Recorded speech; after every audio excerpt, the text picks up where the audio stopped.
在地人在地前来到平湖的白沙乡，当地乡亲每一年的年底奖金，拢是靠家己挽紫菜来赚的。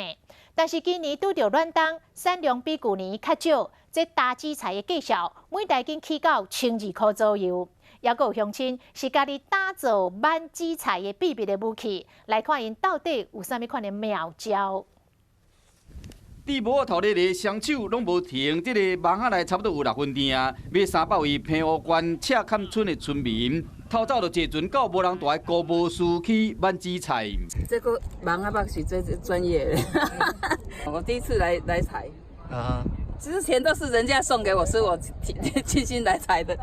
用专业手套，头一摆来嘛无问题。每一年若到这个时阵，就是赤坎村民家己动手赚年底奖金的时阵。要么今年除了因为暖冬的影响，或者紫菜产量减真济，也有一项互因真伤脑筋。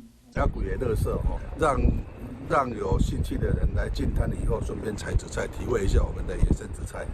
本来产量真济，紫菜寒天会使挽3摆，要么今年恐惊无多挽遐济摆啊，市场的价销嘛拢起价。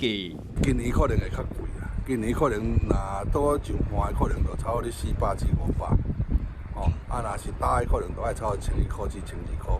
价销有起价，大家骹手嘛加认紧，有经验的村民，3、2个手就挽规大地啊，希望讲今年会使好过年。